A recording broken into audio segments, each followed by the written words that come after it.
Now let's turn over this conversation on education. We kind of touched on it when it comes to physical health, but in terms of, and Tamara, Dr. Johnson talked about how to stop the spread. So what I want to turn our conversation more directly to is in the schools. How can our educational system help us improve preventative practices? What strategies do we think we can uh, support and basically teach our kids that will curb these underlying health issues within the Black and Brown community?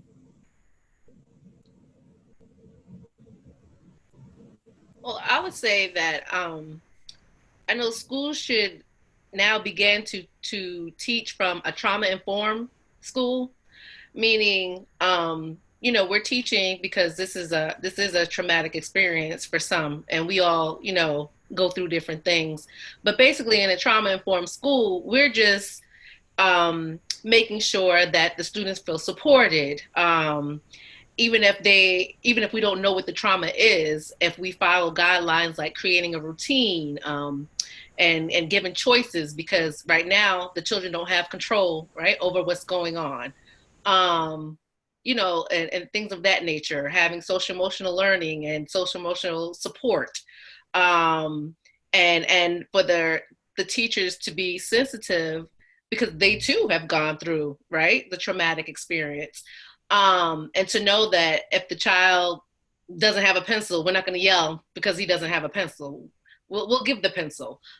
So I think just coming from a concept where everybody is aware that we've all been through something, and just being more supportive.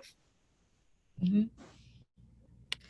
I think the school is a really great place to disseminate information. When we think about where our families typically go for information, or places they feel comfortable asking a teacher or getting information from the school, is something they'll probably do before going to the CDC website or looking up, just different things like that. So the school could be a really great source for all types of information, whether it's related to academic support, mental health support, what is the latest information on COVID testing centers, where can we get food during this time. So just all sorts of information. And so I think if we are thinking about how we can systemically help when we are back into school, I think thinking about like the type of information that we're sharing with our children and families will be really important.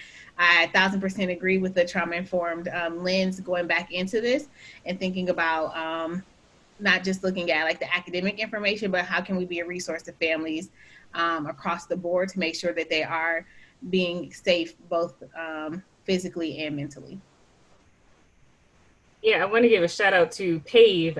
It's like a parent advocacy group in the DC area. They did a citywide survey on parents and like kind of their main concerns during this kind of COVID outbreak.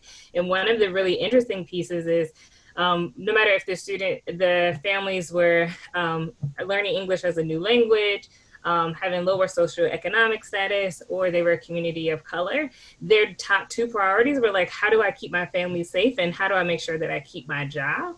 And so as you think about like families and students coming back to school, like they're not worried about like homeschooling and all those other things. Like their first priority is, am I safe? And am I able to keep my family safe? And am I able to keep a roof over my head? And so like as schools, we're going to really have to shift and really address like those bottom tier kind of like basic needs of students. Like, are they mentally healthy? Are they emotionally healthy? Are they physically healthy? And like, do they actually have like abodes to go and to be able to Nicole, I think you were saying like they've just gone through a very traumatic thing. So schools are going to have to be a place of healing and really kind of go back to the original intent of schools, which is like this community intermediary. So like if that's Dr. Tamara and folks like her partnering with schools to really get families the things that they need, like do they need masks? Do they need gloves? Do they need like hand washing protocols? Do they need antibacterial soap? Like schools are now going to become the centers and disseminators of that type of information. I was saying I completely agree with all of you guys, because this is a trauma, and we have to remember that for kids, sometimes trauma looks different for kids than it looks for adults. And we may say, you missed the last season of your baseball season. That's not a big deal. And we forget that things like that, not being able to play in a championship, not being able to go to the prom, not being able to have a real graduation, all of these rites of passage, those things are trauma. Those are losses. And while it may not seem like it's an important thing for us, it's a huge event in a child's life. And that has been taken away from them. And for the smaller kids, stuff is being taken away from something they can't see. Like it makes no sense to somebody who's 6 to be like, but why can't I go play with my friends? Like they can't see a germ. So they don't know why they can't always do what they need to do. And so it is important for the school to kind of reinforce, that there's things out there that we can't see that can make us sick. So we need to wash our hands. We need to, protect our face in case you cough or you sneeze. That could make your best friend sick, or it can make your best friend's mom sick or grandma sick. And oftentimes I saw one teacher, she did it with glitter. And I was like, that was the best thing ever. And she put glitter on her hands and she said, these glitter are the germs. These are like the germs that cause COVID, that have us not being able to go to school. And she put glitter on her hands and she put glitter on her children's hands and she had them go touch everything in the house. And there was glitter everywhere. And it was like the best idea because it was a visual for the kids to see, this is why I want you to wash your hands, because me and my daughter didn't wash our hands and we went and we touched the door, we touched the chair, we touched the wall, and you can see where we touched because there was red glitter everywhere. So I even think having something as simple as visual aids to remind them to see like, oh, okay, this is why we do it. This is why I have to wash my hands. This is why I have to sit a little further away. Things like that, I think, can be really, really helpful, but also just keeping it very, very simple. Because you're right.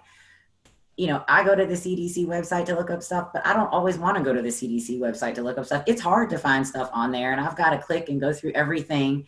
And most people who are busy and have kids and are working, they are not going through all of that. They want one centralized place with very, very basic information. So where should it go? I mean, the CDC is condensed, but it's really hard to navigate. And unfortunately for me, and if anybody else wants to speak to this, I haven't found a simple, good condensed site. I've basically been piecing my information from the CDC, other medical websites, podcasts, listening to other physicians talk. And that part is hard. And that's where that information really isn't available. But I think that's where. Has anyone found a synthesized site? So I haven't found a site, but I do have a friend who created an infographic that's been really helpful and has been sort of disseminating around that I can share. But to Dr. Johnson's point, I get a lot of requests from parents. I work with mainly elementary kids, and they're coming to me to basically say, how can I talk to my kids about COVID-19? Because one of the things that's really complicated about the CDC website, it's like the information is sometimes not developmentally appropriate for younger kids. So I've been providing a lot of social story resources for parents for the elementary age children because it gives them, like Dr. Johnson said, a visual of, okay, I'm going to read a story. If there's going to be a context, why is it important to wash my hands? So parents find that a little bit more relatable in terms of talking to their children. Why can't we go outside? Why can't you go to school? Because it's hard for younger kids to wrap their brains around, I'm used to seeing my friends and playing with them, to now I have to be inside. But again, the school is a very important resource in that way, because parents are looking to us, they're looking to people in the school building like, hey, help, can you provide me with this resource? Because I don't know what to say. And so-and-so has been having a really hard time during this pandemic. So again, students are with us a good chunk of the day. And so parents trust those who work in schools mainly and look to us to provide those resources.